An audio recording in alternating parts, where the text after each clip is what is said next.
December 18th, 1944. The Ardennes Forest, Belgium.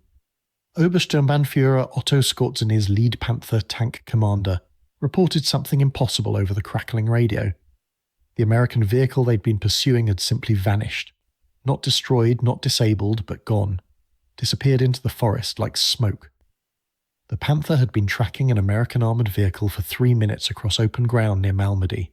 The German gunner had acquired the target, a light vehicle moving at speeds that seemed physically impossible for tracked armour.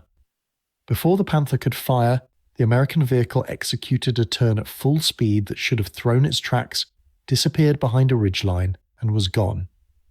2 minutes later, the same Panther erupted in flames, struck from a completely different direction. The crew never saw their attacker. They had just encountered the M18 Hellcat, and German armoured doctrine had no answer for what was about to unfold across the frozen fields of Belgium and eventually deep into Germany itself. The German contempt for the M18 Hellcat began with intelligence reports in late 1943. When photographs of the new American tank destroyer reached Wehrmacht headquarters, the reaction was dismissive, bordering on mockery. Generaloberst Heinz Guderian, the architect of German armoured warfare, reviewed the specifications with undisguised contempt. The M18 mounted a 76mm gun, adequate but inferior to German 75mm and 88mm weapons. Its armour ranged from just 7 to 25mm, barely enough to stop rifle fire, certainly useless against any German tank gun. The vehicle weighed only 17.7 tons, less than half the weight of a Panther, and barely a quarter of a Tiger's mass. German tank doctrine since the 1930s had emphasised armour protection and gun power. The Panther tank with 80mm of frontal armour and a high-velocity 75mm gun represented the culmination of this philosophy. The Tiger with 100mm of armour and the legendary 88mm gun was considered invincible in frontal engagements. German commanders believed tank combat was decided by who could deliver the killing blow first while surviving return fire. The American M18 violated every principle of this doctrine. With armour that couldn't stop anything heavier than machine gun fire, it appeared to be a death trap. German intelligence officers calculated that a single hit from any German tank gun would destroy it completely. The 76mm gun, while respectable, lacked the penetration power to defeat German heavy armour at typical combat ranges. Most damning in German eyes was the vehicle's lightweight, which they interpreted as American industrial inadequacy, an inability to produce proper heavy tanks. What German intelligence completely failed to understand was that the M18 wasn't designed to fight German tanks the way German tanks fought each other. It was designed to rewrite the rules entirely. The concept emerged from American observations of tank destroyer doctrine failures in North Africa. Early American tank destroyers like the M10 Wolverine had attempted to combine decent armour with decent firepower, resulting in vehicles that were too slow to exploit opportunities and too lightly armoured to survive direct engagements. The Tank Destroyer Center at Camp Hood, Texas, under the command of Lieutenant General Andrew Bruce, developed a radical alternative. If armour couldn't be thick enough to reliably stop German guns, eliminate it almost entirely and use the weight savings for speed. If direct fire duels favoured German guns, avoid direct engagement altogether. The result was the M18 designed from the ground up for a new kind of warfare. The Buick division of General Motors began M18 production in July 1943. The vehicle that emerged from their assembly lines represented revolutionary thinking in armoured warfare. The Continental R975 radial engine, a 9-cylinder air-cooled power plant producing 400 horsepower, drove the 17.7-ton vehicle to speeds of 55 miles per hour on roads and 35 miles per hour cross-country. These weren't theoretical specifications, these were verified combat performance figures. To understand how revolutionary this was, consider that the German Panther, considered fast for a medium tank, could manage 29 miles per hour on roads and perhaps 15 miles per hour cross-country. The Tiger was limited to 24 miles per hour maximum speed and often much slower in combat conditions. The M18 was literally twice as fast as its German counterparts. The speed came from ruthless weight reduction. The armour was just thick enough to stop small arms fire and shell fragments. The crew compartment was open-topped, saving the weight of a complete turret. The suspension was designed for speed rather than a smooth ride. The tracks were lighter than those on comparable vehicles. Every component was optimized for minimum weight and maximum mobility. The 76mm M1A1 gun, while not matching German 88mm performance, was perfectly adequate for the M18's intended role. It could penetrate 88mm of armor at 1,000 yards, sufficient to defeat most German tanks from the side or rear. More importantly, it could be brought to bear quickly.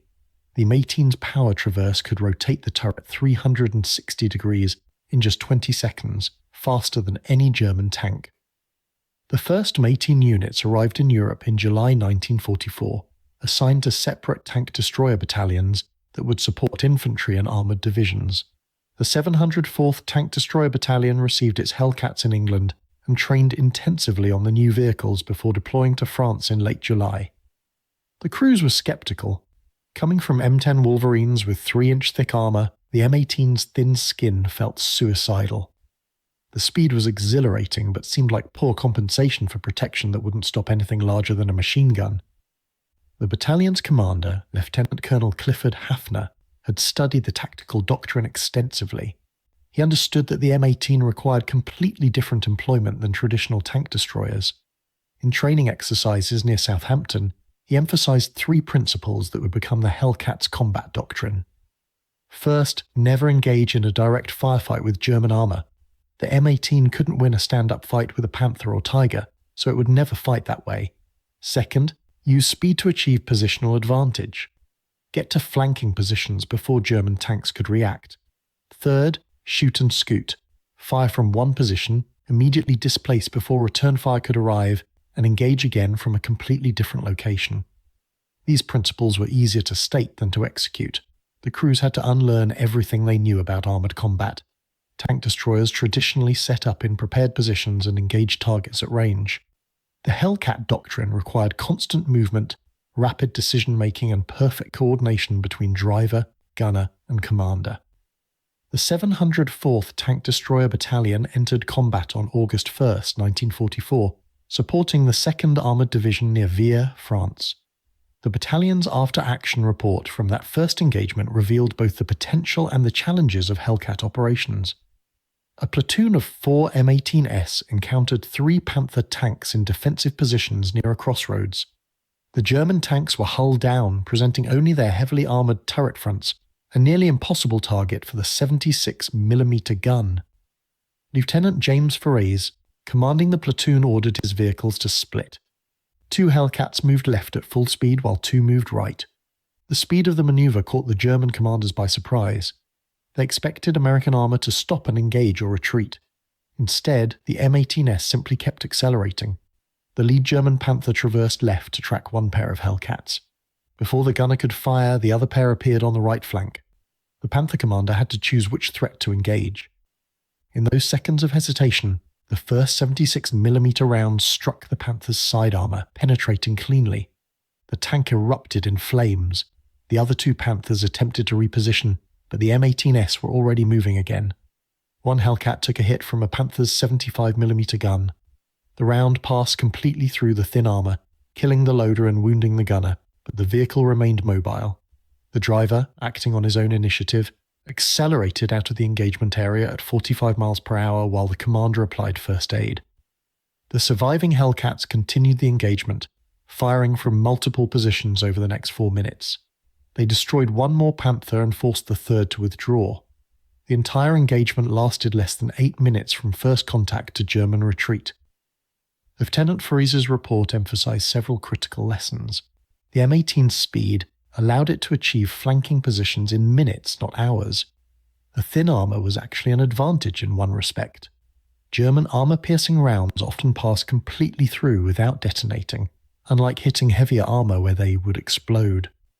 The power traverse was critical.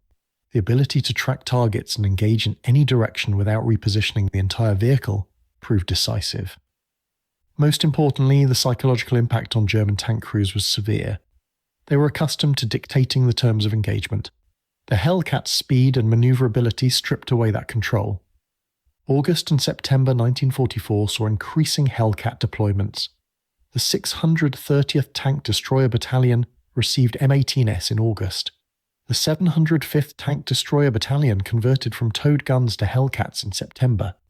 The 602nd, 603rd, 609th, 610th, and 612th Tank Destroyer Battalions all deployed with M18s by October. Each unit went through the same learning curve, adapting to vehicles that required completely different tactics than any previous American armour. The 630th Tank Destroyer Battalion's experience near Nancy, France, in September 1944 demonstrated the evolution of Hellcat doctrine under combat conditions. The battalion was supporting the 4th Armoured Division's drive toward the German border. German forces, including elements of the 11th Panzer Division, had established strong defensive positions using the terrain to maximise their armour advantage. Staff Sergeant Roy Brandt commanded a section of 2 M18s tasked with supporting an infantry attack against a German position centred on 3 Panther tanks. The German tanks were positioned hull down on a ridgeline with excellent fields of fire covering the American approach. Standard doctrine would have called for artillery preparation, followed by a frontal assault. Brandt recognised this was exactly what the German commanders expected. Instead, he requested permission to conduct a flanking movement. The company commander approved, and Brandt's 2 Hellcats disappeared into a tree line at full speed. The noise of their engines was audible to the German positions, but moving at 40 miles per hour through forest trails, they covered 2 miles in less than 4 minutes. German tanks attempting to reposition to counter this flanking movement were still traversing when Brandt's section emerged from the trees 800 yards behind the Panther position. The first 3 rounds fired destroyed 2 Panthers outright and damaged the third. The entire engagement from leaving the tree line to the last shot lasted 43 seconds. Brandt's vehicles were already moving again before German infantry could even locate them. This became the pattern. Hellcats rarely destroyed German tanks through superior firepower. They destroyed them through superior mobility. By the time German crews realized they were under attack, acquired the target, and attempted to return fire, the Hellcat was gone. 30 seconds later, it would appear somewhere completely different. September 1944 brought the first major German armour offensive in the West since D-Day. Operation Market Garden, the Allied airborne operation to seize bridges in the Netherlands, threatened to outflank the entire German defensive line. The 9th and 10th SS Panzer divisions, refitting near Arnhem, were thrown into the battle to contain the Allied breakthrough. The 705th Tank Destroyer Battalion, with its newly received M18s, was attached to the 82nd Airborne Division near Nijmegen. The battalion's commander, Lieutenant Colonel Theodor Andrews, received orders to prevent German armour from reaching the bridge at Nijmegen. He had 36 M18 Hellcats against an estimated 50 German tanks, including Panthers and Tigers, from the 10th SS Panzer Division. Andrews deployed his vehicles in a loose screen covering multiple approach routes. Rather than creating a static defensive line, he positioned platoons at key crossroads with orders to engage and immediately displace. The German advance began on September 20th. Panthers and Tigers moved forward confidently, expecting to brush aside American resistance. Instead, they encountered something entirely unexpected. A column of 6 Panthers advancing toward Nijmegen through forested terrain came under fire from their left flank. The lead tank was hit and disabled. The column stopped, the standard response to ambush, and the tanks began traversing toward the threat. By the time they had rotated their turrets, the attacker was gone. Less than a minute later, the rear tank in the column exploded, struck from behind. The German company commander ordered his vehicles to form a defensive circle, another standard response to being attacked from multiple directions. This played directly into the Hellcats' advantages. Stationary German tanks were perfect targets for the mobile M18s. Over the next 12 minutes, 4 more Panthers were destroyed by Hellcats that appeared, fired, and vanished before the Germans could respond. The surviving Panther crews, unnerved by an enemy they couldn't see or fight effectively, withdrew.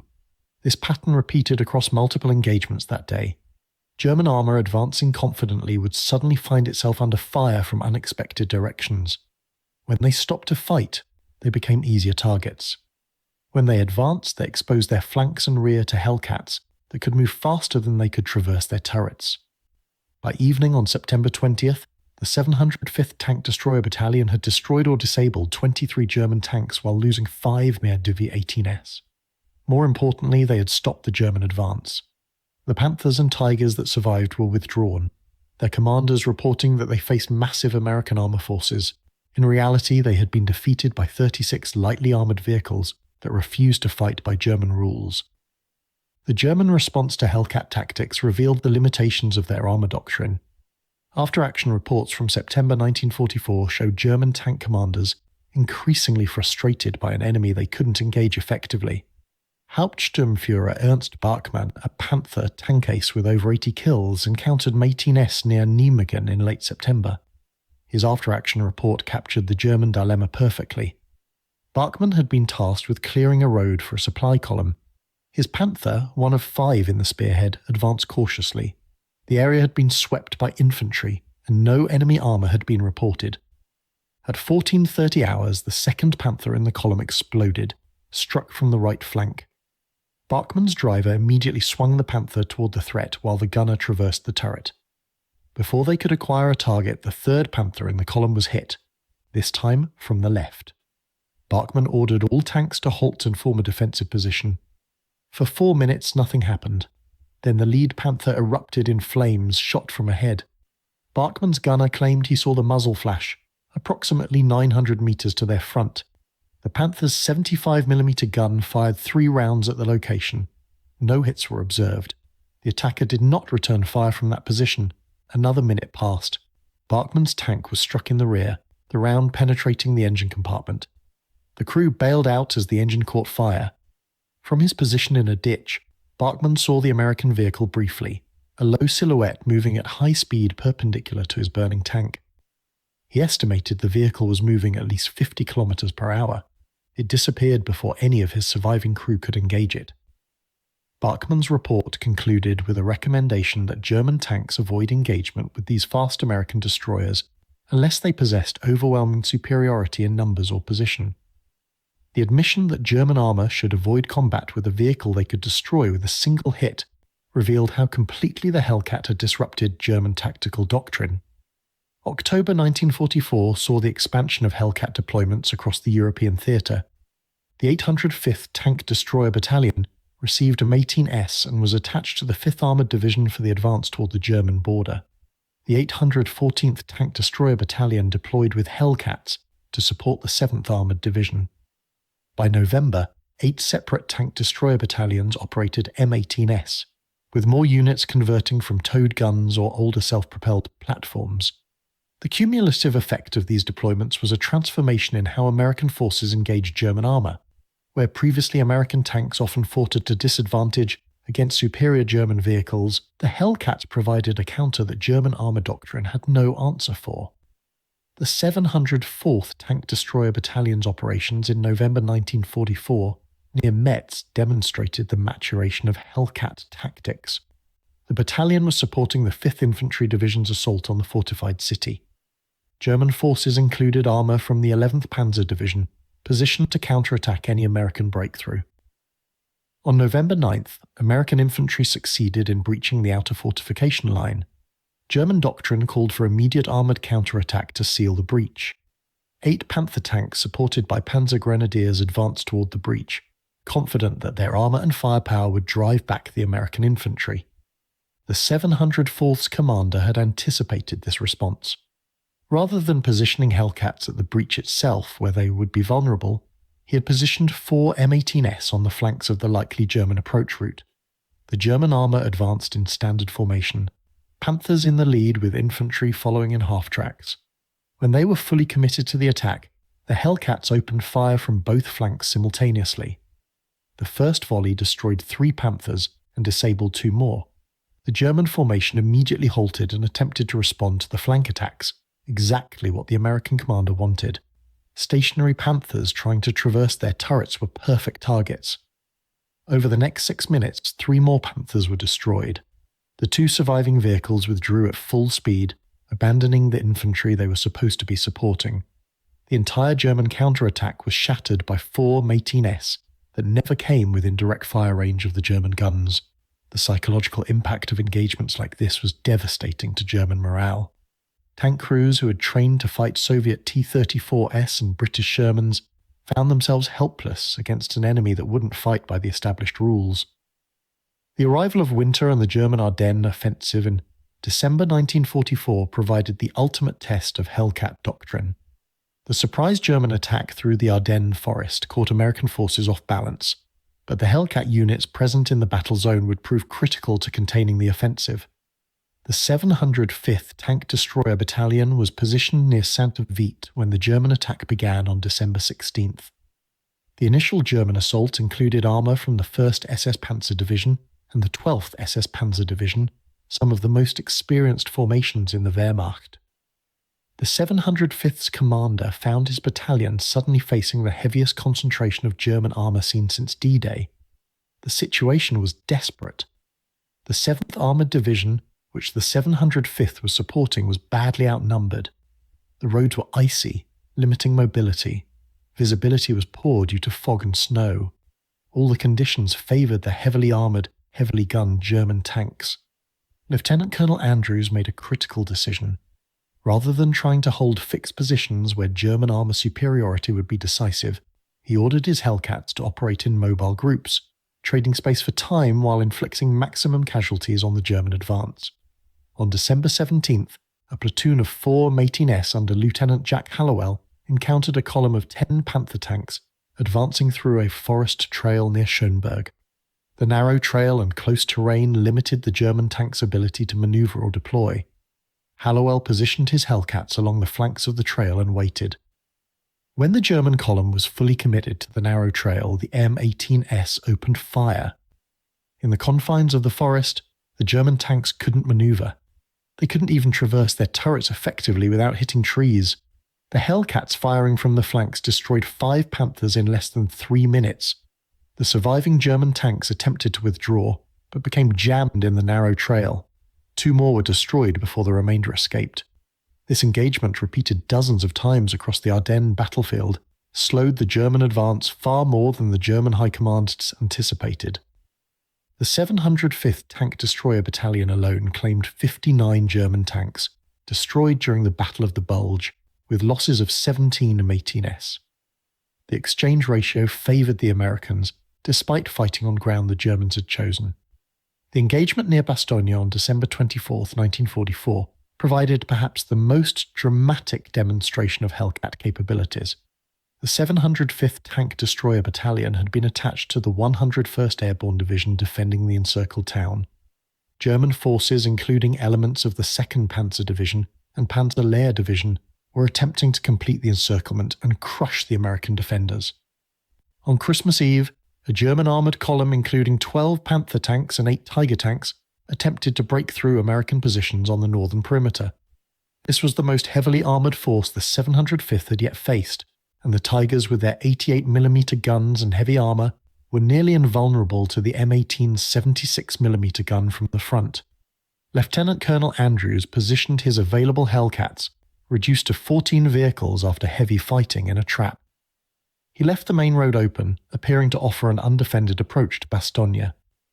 When the German armour advanced down this road, they found themselves in a kill zone. The terrain on both sides of the road was unsuitable for tanks, but perfect for the lighter, more mobile M18s. The German column, confident in their armour superiority, advanced rapidly. The Tigers led, their massive guns sweeping for targets. Behind them came the Panthers. The entire column was moving at perhaps 15 miles per hour, the maximum speed for the heavy Tigers on icy roads. When the lead Tiger was 200 meters past the trap point, the Hellcats opened fire. Not at the Tigers, which were too heavily armoured, but at the Panthers following behind. 6 Panthers were destroyed or disabled in the first 30 seconds. The German column was now split, with Tigers ahead and Panthers behind, separated by burning wrecks blocking the road. The Tigers attempted to reverse, but their weight and the icy conditions made this impossible. The M18s, never engaging the Tigers directly, continued to fire at the stranded Panthers. Over 20 minutes of fighting, 8 Panthers were destroyed. The Tigers, unable to bring their guns to bear on enemies they couldn't see, eventually withdrew. The 2nd Panzer Division's attack was broken. The significance of this engagement extended beyond the tactical victory. A force of 14 lightly armoured tank destroyers had defeated 20 heavy tanks by refusing to fight them directly. This was the opposite of every principle in German armour doctrine, yet it worked perfectly. The Hellcat's success in the Ardennes did not go unnoticed by German commanders.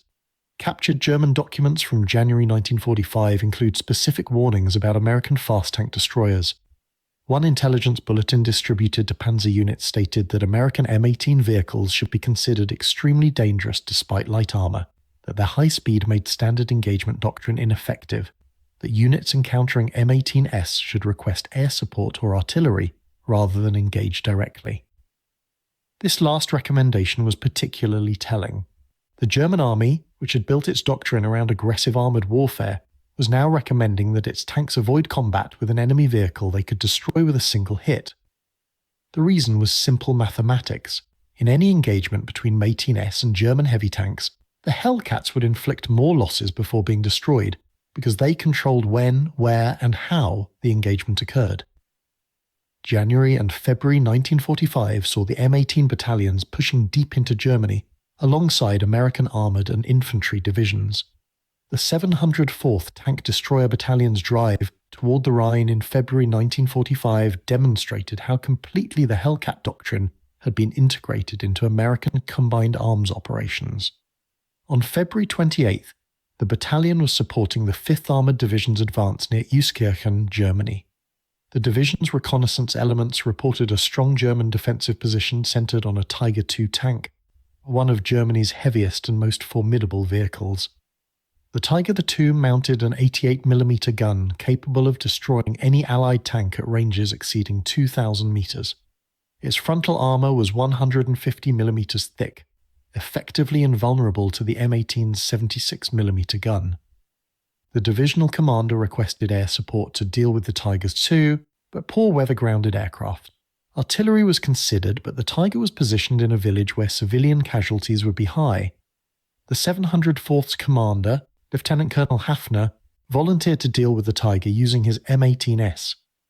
He selected Staff Sergeant Roy Brandt, the same NCO who had distinguished himself at Nancy, to lead the mission.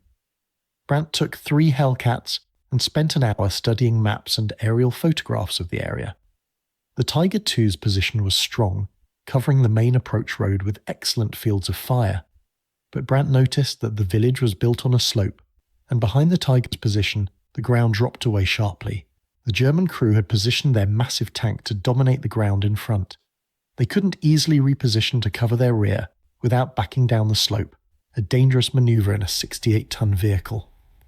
Brandt's plan was simple, but required precise execution. One Hellcat would conduct a frontal feint, drawing the Tiger II's attention. The other 2 would circle wide, using their speed to reach the rear of the village before the German crew could react. At 1400 hours, the operation began. The first M18 appeared on the main road and fired 2 rounds at the Tiger II. Both rounds bounced harmlessly off the massive frontal armour. The Tiger's commander traversed the turret toward the threat and returned fire. The 88mm round missed, and the M18 disappeared behind a building. The Tiger's crew, focused on the threat to their front, never saw the other 2 Hellcats racing through farm fields at 50 miles per hour on a wide flanking manoeuvre. 7 minutes after the first M18's feint, Brandt's Hellcat appeared 150 meters behind the Tiger II. At that range, firing at the thinner rear armor, the 76mm gun was deadly. Brandt's first shot penetrated the engine compartment, disabling the Tiger. His second shot hit the ammunition storage, and the Tiger II exploded. The entire engagement from the initial feint to the Tiger's destruction lasted less than 10 minutes. The German crew never had a chance to bring their superior gun and armour into play, because the Hellcats simply refused to fight on German terms. By March 1945, as American forces crossed the Rhine and drove deep into the German heartland, the reputation of the M18 Hellcat had spread throughout both armies. American commanders routinely called for Hellcat support when facing German armour. German commanders warned their tank crews to avoid engagement with the fast American destroyers. The final vindication of the Hellcat concept came during the last weeks of the war. The 704th Tank Destroyer Battalion crossed the Elbe River on April 26, 1945, pushing toward Berlin. In the chaos of the final German collapse, They encountered elements of the Führer Escort Brigade, an elite formation equipped with the latest German tanks, including several Panther tank destroyers. The Panther mounted a 88mm gun in a heavily armoured casemate hull. It was faster than a Tiger, better armoured than a Panther, and had killed dozens of Allied tanks since its introduction in 1944. German commanders considered it the finest tank destroyer of the war. The engagement occurred near the town of Wittstock on April 27th. 3 Panthers were positioned to defend a crossroads critical to the American advance. The 704th's commander assigned a platoon of 4 M18s to clear the position. The Hellcat platoon leader, Lieutenant Edward Stevenson, scouted the German position from a distance. The Panthers were well positioned with excellent fields of fire. A direct assault would be suicidal. Instead, Stevenson divided his platoon. 2 M18s would conduct a frontal demonstration, firing from long range to fix the Panthers' attention. The other 2 would make a high-speed dash around the German flank, using their superior speed to reach firing positions before the Panthers could reorient. The plan worked perfectly. The 2 M18s conducting the demonstration opened fire from 1,500 meters, well beyond effective range. The Panthers returned fire, focusing on the visible threat. Meanwhile, the other 2 Hellcats were racing across open ground at 45 miles per hour. The Panther commanders never saw them until 76mm rounds began hitting their side armour. 1 Panther was destroyed immediately. The other 2 attempted to reposition, but their fixed casemate design meant they had to rotate their entire vehicles to bring guns to bear. This took time, and time was the one thing the M18s wouldn't give them. Firing and moving continuously, the Hellcats destroyed all 3 Panthers in an engagement lasting less than 5 minutes. The German vehicles, superior in every traditional measure of tank destroyer design, were defeated by an enemy that was faster, more agile, and fought by completely different rules. This engagement, one of the last significant armour battles of the European War, demonstrated that the principles the M18 embodied had proven correct. In modern armoured warfare, mobility and flexibility were more important than armour and firepower. The ability to control the terms of engagement was more valuable than the ability to survive enemy fire. The final accounting of the M18 Hellcat's combat record vindicated its revolutionary design. The 704th Tank Destroyer Battalion, the most extensively documented M18 unit, destroyed 306 German armoured vehicles during 11 months of combat from August 1944 to May 1945. Their losses were 44 M18s, destroyed in combat. That exchange ratio of nearly 7-1 was achieved against an enemy equipped with tanks that were individually superior in armour and firepower. The 705th Tank Destroyer Battalion destroyed 187 German vehicles while losing 29 M18s, better than 6-1. Across all M18 equipped units, the aggregate kill ratio exceeded 5-1, unprecedented for a vehicle that cost half as much as a Sherman tank and weighed half as much as a German Panther. The statistics told the story of the M18's success, but they didn't capture the psychological impact. German tank crews who had operated with confidence against Soviet armour and early American tanks learned to fear the distinctive sound of the Hellcat's engine. That high-pitched whine of the Continental Radial at full throttle meant an enemy was coming that couldn't be fought conventionally. Veterans of M18 units reported that by late 1944, German tanks would often withdraw when Hellcats were reported in their area, preferring to cede ground rather than engage an enemy they couldn't defeat reliably. This was the ultimate validation of the Hellcat doctrine. The vehicle itself wasn't defeating German tanks through superior combat power, it was defeating them by making German combat power irrelevant.